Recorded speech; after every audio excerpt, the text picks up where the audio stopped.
Bob from BBD on this Friday, Friday the 28th. It's time for some geostrategic news. The first one off the top for half a minute is the hijacking of the plane as being defined by Belarus government. Ryanair plane going from Greece across when it was brought down just because it had they built a case around the fact they had some bomb threat, but in the end it was getting hold of two dissidents, one Russian and one from Belarus. Why this is really a dangerous precedent, and India must also throw its weight behind all the countries now objecting. The reason being, just imagine what countries that don't play by any global rules, especially I call out China, and the other is Russia. What they do, Russia, as you know, has already shot down a Korean Airlines earlier, calling it a spy plane without any proof. Secondly, as you know, some of the dissidents on the border of Ukraine shot down a Malaysian a Mars plane. So these two countries are not playing by the rules at all. So something needs to be done, right? And while Jaishankar goes to the US, he's wasting precious time and precious geopolitical, diplomatic counters and money and currency when he goes on about this political effort to depict present government in certain way, Jaishankar. I don't think there's any political effect. The government and the way Sambit Patran and the way the Delhi police has reacted, foreign minister, that does it. And especially also your instruction to Taranjeet Singh to go and tell all the students that are in the United States to counter this agreement. That again was something what may have come out of China. It doesn't deserve to be part of India's arsenal. In US, Jaishankar alleges plot to taint Modi government. Jaishankar's lost the plot. I thought he was a liberal, sensible thinking guy, but I guess once you get into government, what do you do? Then you have a twist. India obviously showing a change in stance as far as the Palestinians are concerned. It says India skips UNHRC vote on Israel probe, and it says the UNHRC resolution described by Israel as an attempt to whitewash crimes committed by terror organization Hamas was adopted with 24 countries voting in favor. India was among those who abstained from voting. What was more important, in statement, Delhi drops stock phase of support to just Palestine cause because with Hamas there really isn't a just Palestine cause, and everybody can see through that, right? And Pakistan is trying to twist 360 degrees its defense relationship with the United States, because I know it realizes that's going nowhere. So it says Pakistan seeks to boost ties with US based on economy, not on security. How the US actually fits this in, especially with the Chinese coming in, it's going to be difficult, but I think US is going to try, so we got to watch it, right? India gets up and says it's Nepal's internal matter, says India keeps off political turmoil. Well, it's a bit too late now, right? Because almost everybody in Nepal thinks that we are the ones who ensured that the Mahadesi stayed away, and hence Oli was allowed to continue in power, and hence he's got it till November, and Bhandari's come in and dissolved the parliament and called elections in November just to keep him safe. Now God knows who really did that, but India's got a bad name anyway. Taliban warns departing US against new bases in region, and essentially I think they're warning Pakistan, because that could be one of those if Pakistan wants to offer its territory again, if it wants again, I mean it really has no choice. It may have to offer that territory, otherwise the sugar daddy United States is running away from these Pakistanis who bitch and moan about the Americans but love America the most, right? Most of the dissidents are sitting in America and the West, right? They don't go to China, for example. They don't go to China. If they don't go to China, folks, just remember that. They're duplicitous hypocrites, the Pakistani generals and the elite, right?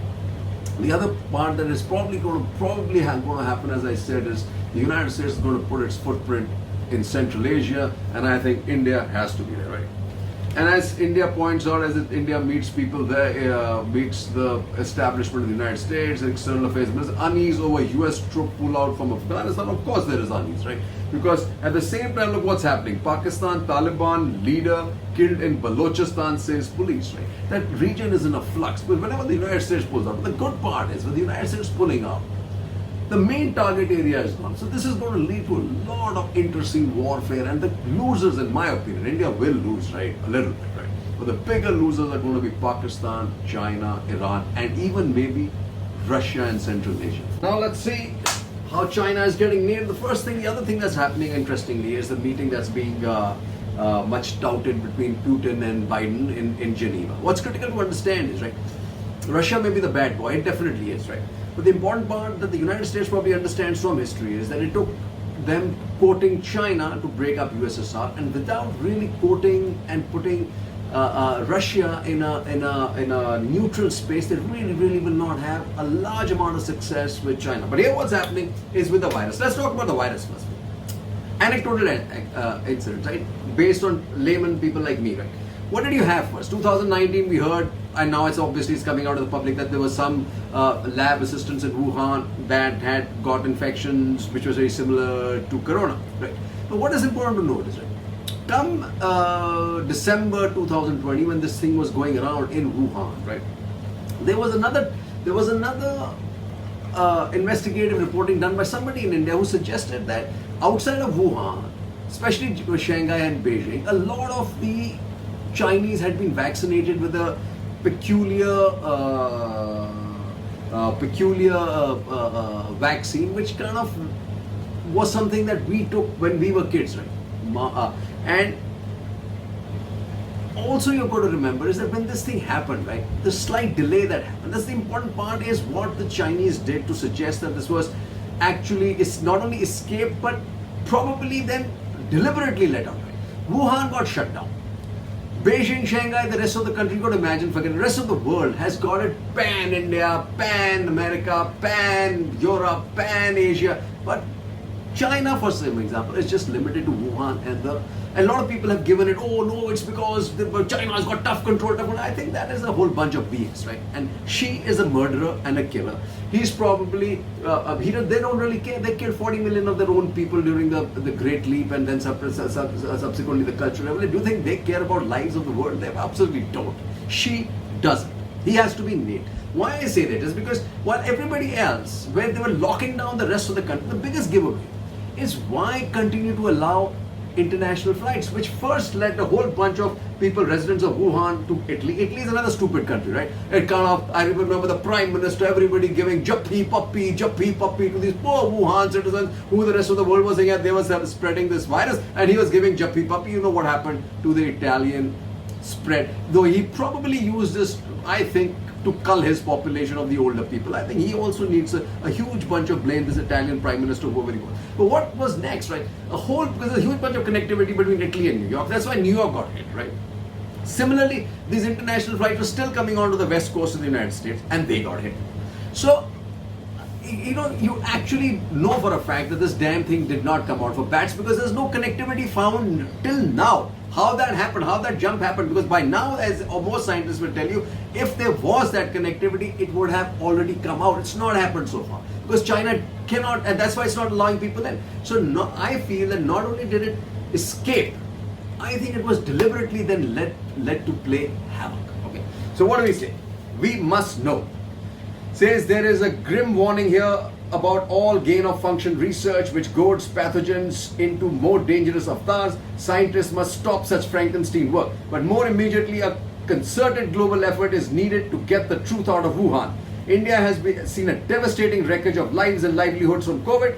It too must join the global effort and drum up the courage to call for accountability. After all, Beijing has done it no favor. With Dr. Harshvardhan having totally failed in India, I'm hoping that he can at least get his weak soul into trying to nail China. But I don't think he will. He's just a waffler. I've seen him. He's just a weak individual, not fit to be any minister.